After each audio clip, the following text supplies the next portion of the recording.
Welcome back to my YouTube channel. എൻ്റെ പുതിയൊരു വീഡിയോയിലേക്ക് എല്ലാവർക്കും സ്വാഗതം. അപ്പോൾ നമ്മുടെ ഇന്നത്തെ വീഡിയോ എന്ന് പറയുന്നത് നിങ്ങൾ തംബ്നെയിൽ കണ്ടിട്ടുള്ളതുപോലെ തന്നെ എങ്ങനെയാണ് ഞാൻ എൻ്റെ തംബ്നെയിൽ ക്രിയേറ്റ് ചെയ്യുന്നത്, അല്ലെങ്കിൽ ഞാൻ എങ്ങനെയാണ് എൻ്റെ തംബ്നെയിൽ സെറ്റ് ചെയ്യുന്നതെന്നുള്ളൊരു വീഡിയോ ആണ് ഇന്ന് ഞാൻ ചെയ്യാൻ പോകുന്നത്. ഇതെന്നോട് കുറച്ച് പേരൊക്കെ ചോദിച്ചിട്ടുണ്ടായിരുന്നു, ഈ ഒരു തംബ്നെയിൽ എങ്ങനെയാണ് സെറ്റ് ചെയ്യുന്നത്, അല്ലെങ്കിൽ ഞാൻ ക്രിയേറ്റ് ചെയ്യുന്ന തംബ്നെയിൽ എങ്ങനെയാണെന്ന് കാണിച്ചു തരാമോ എന്നും.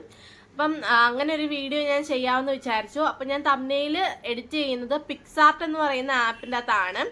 അപ്പം ഞാൻ ആ ഒരു ആപ്പിലൂടെ എങ്ങനെയാണ് എഡിറ്റ് ചെയ്യുന്നതെന്നും കാര്യങ്ങളൊക്കെയാണ് ഞാൻ ഇന്ന് കാണിച്ചു തരാൻ പോകുന്നത്. ഞാൻ നേരത്തെ ഒരു വീഡിയോ ചെയ്തിട്ടുണ്ട്, അതിൻ്റെ തംബ്നെയിൽ പോലെ തന്നെ ഈ ഒരു തംബ്നെയിൽ റീക്രിയേറ്റ് ചെയ്തെടുക്കാം, ഏകദേശം അതുപോലെ ഒന്ന് റീക്രിയേറ്റ് ചെയ്തെടുക്കാമെന്നാണ് ഞാൻ കരുതുന്നത്. അപ്പം എല്ലാവർക്കും ഈ ഒരു വീഡിയോ യൂസ്ഫുൾ ആവുമെന്ന് കരുതുന്നു. പല യൂട്യൂബേഴ്സൊക്കെ നമ്മുടെ ഇപ്പോൾ യൂട്യൂബിൽ ഒത്തിരി മലയാളി യൂട്യൂബേഴ്സും ഒക്കെ ഒത്തിരി പേര് ഇപ്പോൾ യൂട്യൂബ് ചാനലൊക്കെ തുടങ്ങിയിട്ടുണ്ട്. അപ്പം എല്ലാവർക്കും ഈ ഒരു വീഡിയോ യൂസ്ഫുൾ ആവുമെന്ന് കരുതുന്നു. അപ്പം നമുക്ക് ഒട്ടും തന്നെ വലിച്ചു നീട്ടാതെ നേരെ വീഡിയോയിലേക്ക് പോവാം. എങ്ങനെയാണ് നല്ലൊരു തംബ്നെയിൽ ക്രിയേറ്റ് ചെയ്യാമെന്ന് നമുക്ക് നോക്കാം. അതിനായിട്ട് നമുക്ക് പിക്സാർട്ട് എന്ന ആപ്പാണ് വേണ്ടത്. അത് പ്ലേ സ്റ്റോറിൽ നിന്ന് ഡൗൺലോഡ് ചെയ്തെടുക്കുക. പിക്സാർട്ട് എന്ന ആപ്പ് തുറന്നു കഴിയുമ്പോൾ ഇതേപോലെ edit, photo edit, video make, collage, background, apply effect, retouch, അങ്ങനെ കുറേ ഓപ്ഷൻസ് കാണാം. അതിൽ എഡിറ്റ് ഫോട്ടോ വേണം നിങ്ങൾ സെലക്ട് ചെയ്യാൻ വേണ്ടിയിട്ട്. അപ്പം നിങ്ങൾക്ക് തംബ്നെയിൽ എഡിറ്റ് ചെയ്യാൻ വേണ്ടിയിട്ട് അപ്പോൾ ബാക്ക്ഗ്രൗണ്ട് വേണം സെലക്ട് ചെയ്യാൻ വേണ്ടിയിട്ട്. അല്ലാണ്ട് നിങ്ങൾക്ക് ഫോട്ടോ വല്ലതും എഡിറ്റ് ചെയ്യാനാണെങ്കിൽ താഴെ കാണുന്ന ഫോട്ടോസ് വല്ലതും എടുത്താൽ മതി. പിന്നെ ബാക്ക്ഗ്രൗണ്ട്സ് എടുത്ത് കഴിയുമ്പോൾ നമുക്ക് അവിടെ കളേഴ്സ് ബാക്ക്ഗ്രൗണ്ട്സ് ആയിട്ട് കിട്ടുന്നതുണ്ട്. അല്ലാണ്ട് താഴെ കുറേ ബാക്ക്ഗ്രൗണ്ട്സ് നിങ്ങൾക്ക് കാണാൻ സാധിക്കും. താഴോട്ട് സ്ക്രോൾ ചെയ്ത് കഴിഞ്ഞാൽ കുറേ അധികം ബാക്ക്ഗ്രൗണ്ട്സ് അവിടെ ഉണ്ട്. അപ്പം നിങ്ങൾക്ക് ഇഷ്ടമുള്ള ഏതെങ്കിലും ഒരു ബാക്ക്ഗ്രൗണ്ട് മറ്റുള്ളവർക്ക് കാണുമ്പോൾ, നിങ്ങളുടെ തംബ്നെയിൽ കാണുമ്പോൾ വീഡിയോ എടുത്ത് നോക്കാൻ വേണ്ടിയിട്ട് തോന്നണം. അപ്പം അങ്ങനെ ഒരു ബാക്ക്ഗ്രൗണ്ട് നിങ്ങൾ സെലക്ട് ചെയ്യുക. അപ്പം ഞാനിവിടെ ഒരു കളറാണ് ബാക്ക്ഗ്രൗണ്ടായിട്ട് സെലക്ട് ചെയ്തിട്ടുള്ളത്, ഒരു പീച്ച് കളറാണ് സെലക്ട് ചെയ്തിട്ടുള്ളത്. അത് സെലക്ട് ചെയ്തതിന് ശേഷം ഇവിടെ ഒരു ആഡ് വന്നിട്ടുണ്ട്. അപ്പോൾ ആഡൊക്കെ വരുമ്പോൾ നിങ്ങൾ സ്കിപ്പ് ചെയ്തിടുക. ഇടയ്ക്ക് മാത്രമേ ആഡൊക്കെ വരാറുള്ളൂ, വെറും അപൂർവമായി മാത്രം ആഡ് വരാറുള്ളൂ. അപ്പോൾ ആ ഒരു ആഡൊക്കെ നിങ്ങൾ ജസ്റ്റ് ഒന്ന് സ്കിപ്പ് ചെയ്ത് കളഞ്ഞാൽ മാത്രം മതി. അപ്പം നല്ലൊരു ബാക്ക്ഗ്രൗണ്ട് സെലക്ട് ചെയ്യുക. ഞാനിവിടെ ഒരു പീച്ച് കളറ് ബാക്ക്ഗ്രൗണ്ടാണ് സെലക്ട് ചെയ്തത്. അപ്പോൾ താഴെ കുറേ ഓപ്ഷൻസ് നിങ്ങൾക്ക് കാണാൻ പറ്റും. അപ്പോൾ അവിടെ താഴെ ടൂൾസ് എന്ന ഓപ്ഷന് വേണം നിങ്ങൾ സെലക്ട് ചെയ്യാൻ വേണ്ടിയിട്ട്. ടൂൾസ് എടുക്കുമ്പോൾ അതിനകത്ത് ക്രോപ്പ് എന്ന ഓപ്ഷൻ കാണും, അതെടുക്കുക. പിന്നെയും താഴെ കുറേ ഓപ്ഷൻസ് കാണും. അതിൽ നമുക്ക് നമ്മുടെ യൂട്യൂബിൻ്റെ ലോങ് വീഡിയോയുടെ റേഷ്യോ ആയ 16:9 സെലക്ട് ചെയ്യുക. അതിനുശേഷം ടിക്ക് കൊടുത്തിട്ട് ബാക്ക് വരുമ്പം അവിടെ സ്റ്റിക്കേഴ്സ് സെലക്ട് ചെയ്തിട്ട് നിങ്ങൾ അവിടെ പോയിട്ട് നിങ്ങൾക്ക് എന്താണോ വേണ്ടത് ആ ഒരു ബാക്ക്ഗ്രൗണ്ട് സെലക്ട് ചെയ്യും. ഞാൻ ഒരു പീച്ച് ബാക്ക്ഗ്രൗണ്ടെന്ന് ജസ്റ്റ് ഒന്ന് സെർച്ച് ചെയ്തു. അപ്പോഴത്തേക്ക് ഇവിടെ കുറേ ബാക്ക്ഗ്രൗണ്ട്സ് ഒക്കെ കാണാൻ സാധിക്കും. എനിക്ക് വേണ്ടുന്ന ഒരു ബാക്ക്ഗ്രൗണ്ട് ഞാൻ അവിടുന്ന് സെലക്ട് ചെയ്തെടുത്തിട്ടുണ്ട്. പിന്നെ ഞാൻ ആ ഒരു സ്ക്രീൻ മുഴുവനായിട്ടൊന്ന് ഫില്ല് ചെയ്ത് വെച്ചു. മുഴുവൻ ആ ഒരു ബാക്ക്ഗ്രൗണ്ട് കാണുന്ന വിധത്തിൽ ഞാനൊന്ന് ഫില്ല് ചെയ്തു. പിന്നെ ആഡ് ഫോട്ടോസ് എടുത്തിട്ട് എനിക്ക് ഈ ഒരു ബാക്ക്ഗ്രൗണ്ടിൻ്റെ അകത്ത് വെക്കേണ്ട ഒരു ഫോട്ടോ ഞാൻ സെലക്ട് ചെയ്ത് കൊടുത്തിട്ട് ഇച്ചിരി വലുതാക്കി വെച്ചു.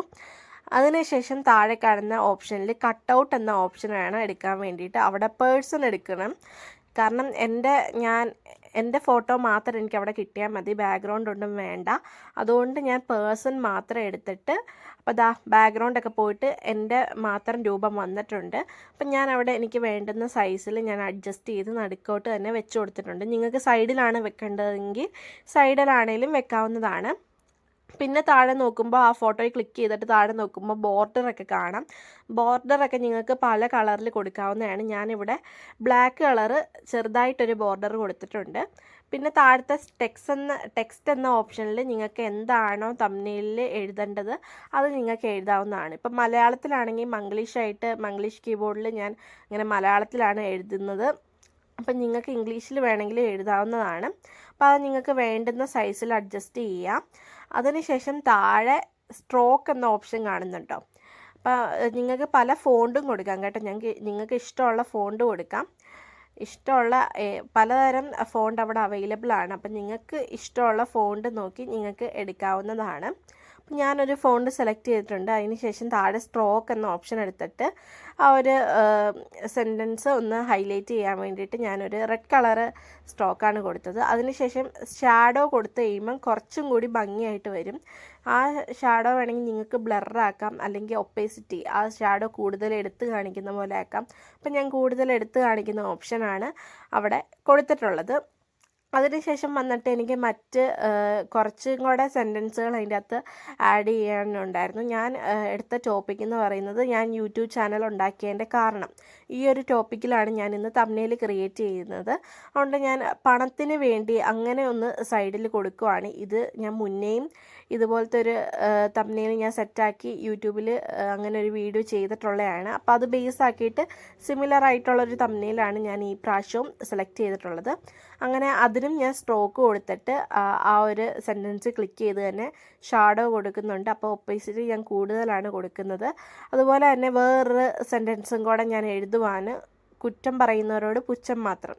അങ്ങനെ ഞാനൊരു സെൻറ്റൻസ് എഴുതുവാണ്. അപ്പം നിങ്ങൾക്ക് ഇഷ്ടമുള്ള നിങ്ങൾ എന്ത് ടോപ്പിക്കാണോ ചൂസ് ചെയ്യുന്നത് അതിനനുസരിച്ച് നിങ്ങൾക്ക് അവിടെ എഴുതാവുന്നതാണ്. പിന്നെ ഞാൻ 2 ഇമോജിയൊക്കെ ഇതിൻ്റെ കൂടെ ആഡ് ചെയ്യുന്നുണ്ട്. അതിൻ്റെയും ഞാൻ സൈസൊക്കെ അഡ്ജസ്റ്റ് ചെയ്തിട്ട് അവിടെ കൊണ്ടുപോയി എനിക്ക് വെക്കേണ്ട സ്ഥലം എവിടെയാണോ അവിടെ കൊണ്ടുപോയി പ്ലേസ് ചെയ്യുന്നുണ്ട്. പിന്നെ അതിനും ഒരു ഭംഗിയായ ഒരു സ്ട്രോക്ക്, ഒരു കളറ് കൊടുക്കുന്നുണ്ട്. അപ്പം നിങ്ങൾ സ്ട്രോക്കിൻ്റെ കളറ് കൊടുക്കുമ്പോൾ നിങ്ങൾ നോക്കേണ്ട കാര്യം എന്താണെന്ന് വെച്ചാൽ, നമ്മളിപ്പം ബ്ലാക്കിൻ്റെ കൂടെ പല കളേഴ്സ് ഇവിടെ സ്ട്രോക്കായിട്ട് കിട്ടുന്നതാണ്. അപ്പോൾ ഏത് കളറ് നിങ്ങൾ ചൂസ് ചെയ്യുമ്പോഴാണ് ആൾക്കാർക്ക് പെട്ടെന്ന് വായിക്കാൻ പറ്റണം. നിങ്ങളുടെ തംബ്നെയിൽ കാണുമ്പം നിങ്ങൾ എഴുതിയിരിക്കുന്നത് എന്താണെന്ന് വായിക്കാൻ പറ്റുന്ന രീതിയിലൊക്കെ ഉള്ള കളേഴ്സ് കൊടുക്കുക. അങ്ങനെ ഞാൻ ഒരു കളറ് സ്ട്രോക്കായിട്ട് കൊടുത്തു. അതിനുശേഷം വീണ്ടും ഞാൻ സ്റ്റിക്കറിൽ പോയിട്ട് യൂട്യൂബ് എന്ന് സെർച്ച് ചെയ്തപ്പോൾ യൂട്യൂബിൻ്റെ പലതരം സ്റ്റിക്കേഴ്സ് അവിടെ വരും. അപ്പം ഞാൻ അതിലൊരു സ്റ്റിക്കർ ചൂസ് ചെയ്തിട്ട് ആ ഒരു സെൻറ്റൻസിൻ്റെ അടിയിൽ കൊണ്ട് വെച്ചു. ഇനി അപ്പുറത്തെ സൈഡിൽ അടിയിൽ വെക്കാൻ വേണ്ടിയിട്ട് വീണ്ടും ഞാൻ യൂട്യൂബിനെ കുറിച്ചുള്ള കാര്യമായതുകൊണ്ട് വീണ്ടും യൂട്യൂബ് എന്ന സ്റ്റിക്കറിൻ്റെ അവിടെ പോയിട്ട് വേറൊരു സ്റ്റിക്കർ എടുത്തിട്ട് മറ്റേ സെൻറ്റൻസിൻ്റെ അടിയിലും കൊണ്ട് വെച്ചു. അതിനുശേഷം ഞാൻ ഈ ഒരു പണത്തിനെക്കുറിച്ച് പറഞ്ഞുകൊണ്ട് തന്നെ ഞാൻ അതിൻ്റെ അകത്ത് മണി എന്ന് സെർച്ച് ചെയ്തിട്ട് ഇപ്പോൾ പൈസയുടെ വല്ലതും സ്റ്റിക്കർ വെക്കാൻ വേണ്ടിയിട്ട് അങ്ങനെ സെർച്ച് ചെയ്തു. അപ്പോൾ കുറേ താഴോട്ട് നോക്കുകയാണെന്നുണ്ടെങ്കിൽ പലതരം കുറേ സ്റ്റിക്കേഴ്സ് അവൈലബിൾ ആണ്. ചിലതൊക്കെ നമുക്ക് യൂസ് ചെയ്യാൻ പറ്റത്തില്ല. അതൊക്കെ യൂസ് ചെയ്യണമെങ്കിൽ നമ്മൾ പൈസ കൊടുക്കണം.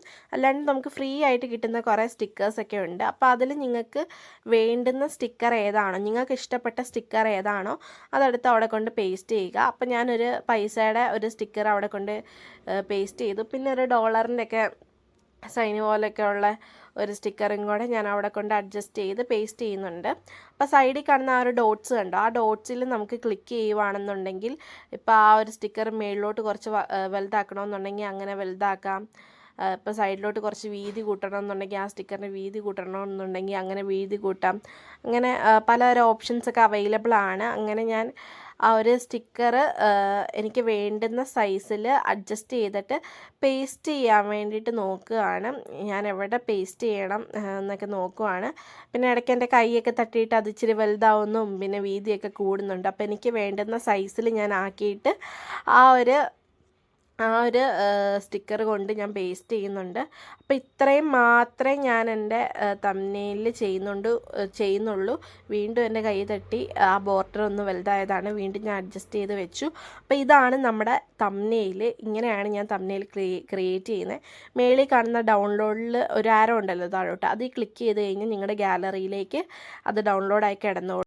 അപ്പോൾ ഇതാണ് നമ്മളിവിടെ ക്രിയേറ്റ് ചെയ്തിട്ടുള്ള മനോഹരമായ ഒരു തംബ്നെയിൽ. അപ്പോൾ ഇങ്ങനെയൊക്കെയാണ് ഞാൻ എൻ്റെ തംബ്നെയിൽ സെറ്റ് ചെയ്തെടുക്കുന്നത്. അപ്പോൾ ഈ ഒരു വീഡിയോ നിങ്ങൾക്ക് വളരെയധികം യൂസ്ഫുൾ ആയെന്ന് കരുതുന്നു. കുറേ ന്യൂ യൂട്യൂബേഴ്സിനൊക്കെ നല്ല യൂസ്ഫുൾ ആയെന്ന് കരുതുന്നു. അപ്പം ഇനിയും നിങ്ങൾ ഇതുപോലുള്ള വീഡിയോസൊക്കെ കാണണമെന്നുണ്ടെങ്കിൽ എൻ്റെ ചാനലൊന്ന് സബ്സ്ക്രൈബ് ചെയ്ത് സപ്പോർട്ട് ചെയ്ത് വെക്കുക. ഇനിയും കൂടുതൽ യൂട്യൂബ് ടിപ്സൊക്കെ ആയിട്ട് ഞാൻ വരുന്നതായിരിക്കും. അപ്പോൾ അടുത്ത വീഡിയോയിൽ വീണ്ടും കാണാം. Bye bye.